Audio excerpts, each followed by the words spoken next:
Yeah, and there. Whoa! What's going on? Don't ask. I cannot believe how long it's taken to get to my favorite TV series of all time. It's genuinely hard to explain just how much Power Rangers Dino Thunder means to me, but I'ma try.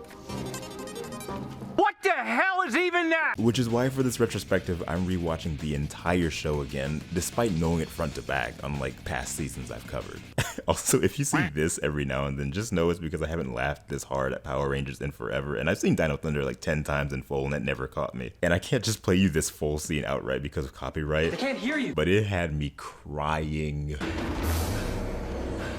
That must be them. Wow, good call, Connor. I don't know who you are or why you keep being mean to me, but you need to be nice to me right now. Now, usually when I rewatch shows, I skip the first like 3 episodes because I can't stand watching a show try to find itself. It's almost always kind of rough, but Dino Thunder was funny. Mesogog posted up like Michael Jackson at the 1995 VMAs. The start of Dino Thunder is both kind of strange and also refreshing. The acting right off the jump feels a lot stronger than what Ninja Storm offered. The 3rd episode hits the flow of things so easily. What are they? Eggs. We're gonna hatch them. Then you're gonna ride them. Eggs. Hands off! I know Ethan didn't just do a Captain Falcon down air, dude. Yeah, like how I just implied that Dino Thunder's opening 2 episodes were worth watching, and I immediately cut to the 3rd like it's nothing. Like, bro, we're moving on. Nah, for real though, Dino Thunder's opening episodes were amazing. I just get kind of peeved when the series has a 2-part beginning and the Rangers don't even morph in the first episode. But Dino Thunder pulls it off so well, and this is, I mean, especially when you look at it as a near hour-long movie. Plus, I also just, I didn't feel like, look, I didn't feel like rewatching the first 2 episodes of the show, okay? I've seen it so many times, I get it. I know it, like, I know. Dino Thunder. What, did you come up with that? I kind of like it. You would. I don't know who you are or why you keep being mean to me. I've always admired just how hard-hitting this series is with our characters and what they're about. Like in Wave Goodbye, the 3rd episode of the show, technically 2nd if you count Day of the Dino as 1, the back couple minutes of the episode are partly dedicated to Kira singing the absolute banger Freak You Out. 'Cause I don't wanna freak you out, freak you out, freak you out. I wanna know. Hey, wasn't Dr. O supposed to be here? What are you doing? Her singing is never really something that gets put by the wayside, and it's nice to see it front and center this way super early. Ethan gets an episode where he gets trapped in a video game that looks terrible looking even for the time. Beldorf! Beldorf? Bro, Beldorf be stressing him out, dude. Just give me the code, you boy.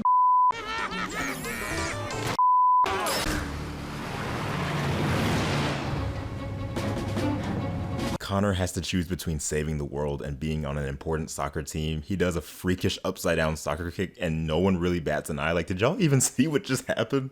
It's Connor with an E-R. It's Connor with a hard R. I'm sorry. I mean, she's so...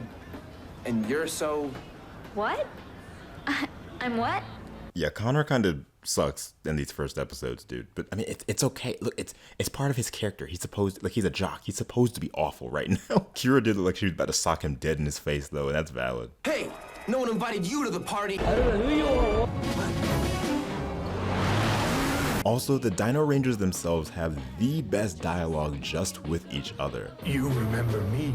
Like I could forget that face. What part's his face? I need to put a set list together and restring my guitar. Here, bye. Nothing like spreading the love.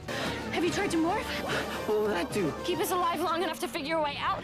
Good enough for me. I love how real their conversations feel. I almost forget we're watching a show at points. They just flow in and out of their lines, and it's written so beautifully, dude. It's kind of hard to have a musical career when you can't even get anyone to listen to you play. Well, I was listening and I think you rock. Is that pop garbage? They have to have probably my favorite dynamic. People thrown together for a purpose with seemingly nothing in common and getting along. At least mostly. Whoa. And I thought the red guy was supposed to be the leader. Oh, that side eye was crazy. What are they? We're going to ride them. Huh? Eggs. Tommy as an adult figure works so well with what he's given. He feels like such a father when interacting with Connor, Kira, and Ethan. You gotta find someone to replace me. What are you talking about? You're talking crazy. All right, settle down, you two. What's the problem? It's a pretty tight game, Dr. O. You have to keep your head in this game at all times. I know it can be hard. It can be really dangerous too. He really feels like a real fleshed out character with a life outside of his teacher position, and this is especially important when Anton Mercer comes in. The experiments we were working on, some crazy things have been happening. Look, I'll clear some time next week if that's all right with you. But it's good seeing you again, Tommy. Truly it is. The tension you feel after Tommy finds out the partner he used to work with before the island he escaped from exploded is still alive is extremely present. Even if they don't interact all that much, the times they do are so well written. Trent, look. Do you see a big gold guy running like 50 miles an hour right behind us? Also, it's explained that since the island blew up, the experiments they'd been working on ended up scattered all over the place, which is a great setup for the rest of the show, making it to where Tommy and the Rangers are basically racing Mesogog and his goons to find these things first, like the dinosaur eggs. Can't say goon normally anymore, I'm sorry. And you know exactly why.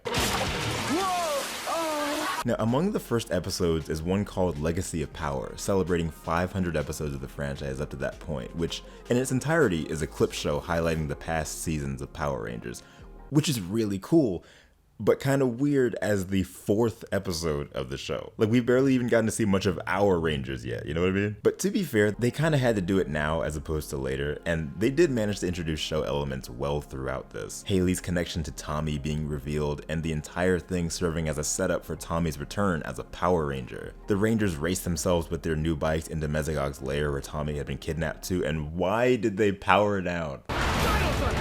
Power up! Dino Thunder! Black Ranger! He steps right back into his role like time wasn't even a thing and shows them who really top dog. Nobody messes with my students. Later days, cell tracks. Cassidy and Devin, sorry, I'm just like going through like a bunch of stuff in my mind right now. Cassidy and Devin are my favorite side duo in Power Rangers. I don't care, dude. They tend to be fearless in the worst situations, and their, or I guess mainly Cassidy's, desire to be a well-known news reporter is really cool and works great with the unknown identities of the Rangers being thrown into the mix. Oh, great. It's hard enough being a woman in this profession. Now I have to fight ageism too. When I was a kid, I always thought she said they now had to fight ages of doom, and I was like, what the hell is that? And now knowing she's the ageism, I'm like, oh, okay, talk your stuff, Cass. I have to, of course, mention Trent before our next part because he's pretty cool. They establish a potential romantic link between him and Kira, which low-key makes me mad knowing how it ends up. But he's the adopted son of Anton Mercer, and Mercer basically hates his guts on the low, partly because of Mesogog's hold, maybe, but also because Trent's an artist and he's like working at like Tropical Smoothie. And also he thinks drawings don't get him nowhere. And I'm like, what do you mean it don't get you nowhere? The boy makes his own shirts, dude. Look at that ugly looking notepad shirt he got on. Ain't nobody selling nothing that horrible. He had to made it himself.